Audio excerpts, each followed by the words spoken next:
Welcome into Pro Football Focus. Chris Collinsworth here, along with Sam Monson, along with Steve Palazzolo, and we are talking about the Cleveland Browns. And this is a football team with a chance. This is a moment in time for the Cleveland Browns. Hugh Jackson, John Dorsey, right? They have the first pick, they have the fourth pick, they have multiple picks in later rounds. This is their opportunity. So I have been hearing everything about what the Cleveland Browns are going to do.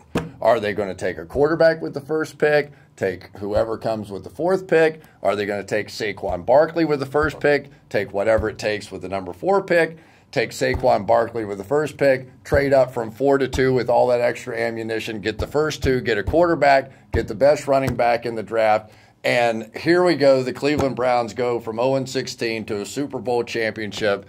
What say you, Mr. Palazzolo, about these strategies? What were all those options again? I got to hear them one more time. Look, it starts and ends with the quarterback. That's been the issue since 1999. All of these rumors about Saquon Barkley being the number 1 pick, I just can't buy into it. You have multiple top 5, top 10 quarterbacks on the board, from Baker Mayfield to Sam Darnold to Josh Rosen. You got to go get the one that you're most comfortable with. But does it make a difference which one of those? Because, all right, let's put them all in a pile. What do we have? 6 of them potentially in the first round.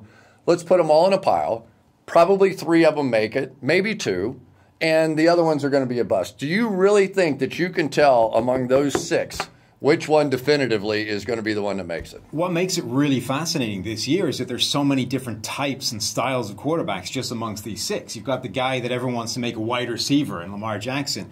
You've got Josh Allen, who can make every throw in the book, looks the part from just a film point of view, but his play has not been anywhere near as good as some of these other guys.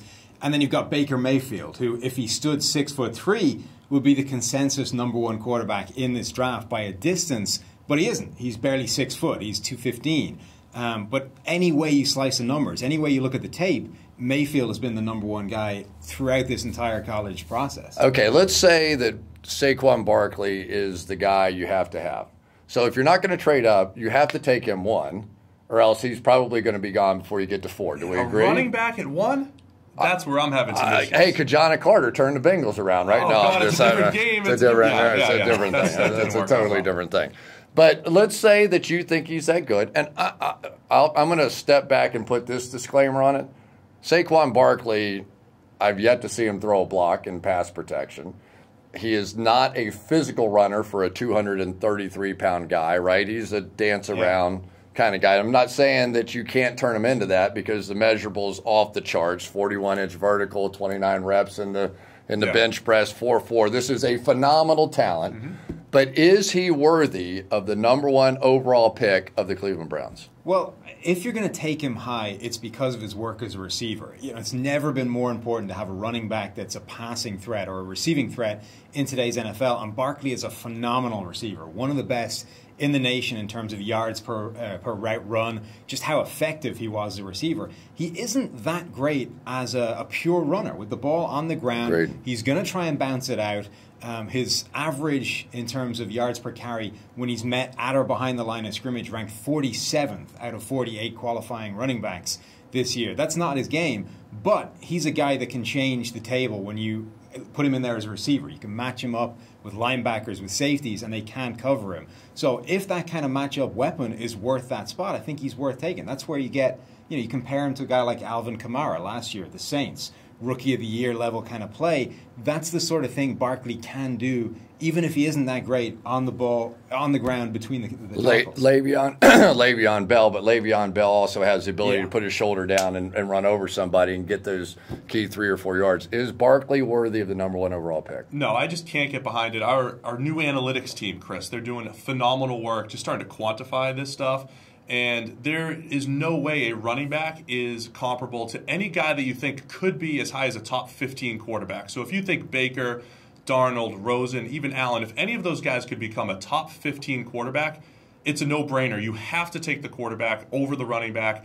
Even if you think Barkley's the greatest running back in the NFL, and he does provide all that receiving value, there's just no comparison between getting that quarterback. And here's the thing. If you take him at 1 and you say, we'll take the leftover quarterback at 4, it's unlikely that you just think all of those quarterbacks are the same and that you're comfortable getting any of those guys at 4. This is your chance to go get your guy. And we know that the Browns have passed up a few opportunities to get some good quarterbacks in recent years. They can't do it again this year. All right, Mr. Quarterback Guru, pound the table. Tell me who that one person is that you're going to take with the first pick. I'm with Sam that it's Baker Mayfield. I just think every way that you slice his game, he makes NFL throws. He did get some scheme help at Oklahoma, but his decision-making's been great. His accuracy, tight window throw accuracy is the best in the entire draft class, better than all these guys who supposedly have bigger arms and more pro-style throws in their offense. Baker ticks every single box from a production standpoint. Great, in college. But as Bill Parcells will tell you, you start making exceptions,